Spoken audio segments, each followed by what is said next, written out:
Aujourd'hui, on ne tourne pas autour du pot. Voici mon top 5 des meilleurs jeux vidéo 2017. Vous regardez la chaîne YouTube Kirby54. Numéro 1, Prey. Le survival horror est un de mes genres de jeux préférés. Même si Prey est avant tout un FPS, j'ai retrouvé plusieurs codes des survival horror, c'est-à-dire être pratiquement tout seul en compagnie de plein de monstres, une gestion de munitions et de trousses de soins assez poussée, vous pouvez pas faire tout et n'importe quoi, et en plus cela va vous pousser à farfouiller le moindre recoin dans le vaisseau spatial infecté, et ce côté-là je l'ai vraiment apprécié. En récupérant des objets complètement aléatoires, vous allez pouvoir les recycler pour fabriquer d'autres munitions et même des seringues pour améliorer votre personnage. Je me suis retrouvé comme dans un nouveau Dead Space, une trilogie que j'avais vraiment appréciée sur la génération PS3 360. En plus, vous avez plusieurs fins. L'histoire attise la curiosité, on a envie de connaître un petit peu plus de détails, et comme l'univers est assez ouvert, je n'ai pas éprouvé de lassitude durant toute mon aventure. Une aventure que j'ai recommencé de suite afin de faire une nouvelle fin. Numéro 2, Cuphead. Le style graphique de celui-ci est à tomber par terre. C'était une grosse prise de risque de la part des développeurs de reprendre le style graphique des dessins animés des années 30, mais qu'est-ce que cela a été efficace!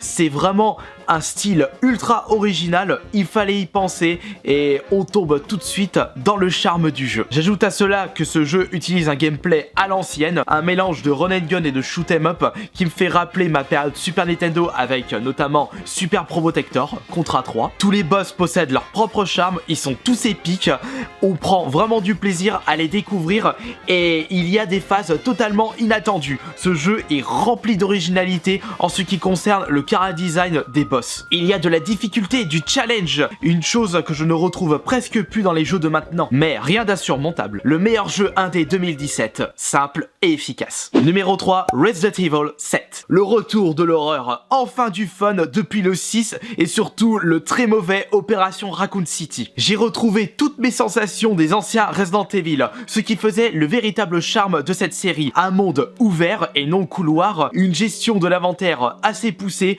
vous ne pouvez pas tout transporter d'un coup, il faudra bien économiser vos balles, farfouiller le moindre recoin du monde Resident Evil 7, gérer vos trousses de soins, vous pourrez même améliorer votre personnage si vous farfouillez correctement les moindres recoins, le sourire aux lèvres juste parce que vous avez trouvé un petit chargeur de pistolet. Des boss épiques, normal avec cette famille complètement barge. Une histoire qui attise la curiosité, on a envie d'en connaître plus sur cette famille complètement barge et qu'est-ce qui va nous arriver dans ce nouvel univers de Resident Evil. Capcom a pris un risque en proposant un FPS, un nouveau genre pour Resident Evil, mais cela a été vraiment efficace pour moi car je l'ai recommencé 6 fois de suite pour débloquer le trophée platine. Quatrième, Crash Bandicoot Insane Trilogy. 3 jeux en un, 3 jeux mythiques de la PS1 remis au goût du jour. Le retour en force de Crash Bandicoot qui avait été mis au placard depuis des années. Ça fait vraiment plaisir de pouvoir y rejouer sur la PS4. Pas cher dès sa sortie, seulement 40 € pour 3 jeux vraiment complets. Un jeu de plateforme sur PS4, on en avait vraiment besoin sur cette console. Logiquement des graphismes remis au goût du jour, très coloré, très joli, très efficace, et en plus le gameplay a été amélioré. Il est nettement plus plaisant de jouer à Crash Bandicoot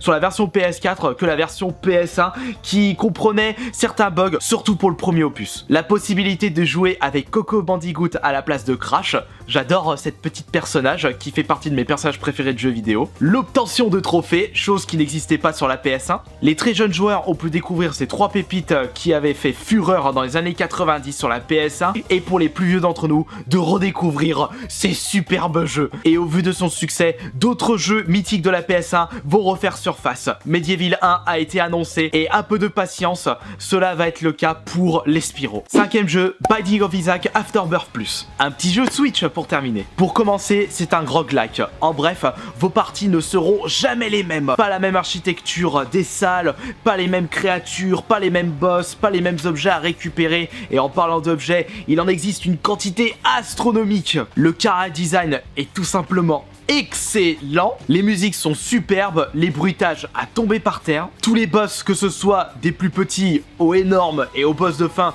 ils sont tous épiques. Toujours un réel plaisir de les affronter. De très nombreuses fins. On a envie de tout le temps le refaire pour débloquer toutes les fins disponibles afin d'en découvrir un petit peu plus sur Isaac et son histoire. Et en parlant de celle-ci, elle est carrément glauque. Une ambiance et un concept qui est assez rare dans les jeux vidéo. Une prise de risque très efficace pour moi. Maintenant, c'est à vous de me dire votre top 5 des meilleurs jeux 2017. Et si vous avez apprécié cette vidéo, le pouce bleu!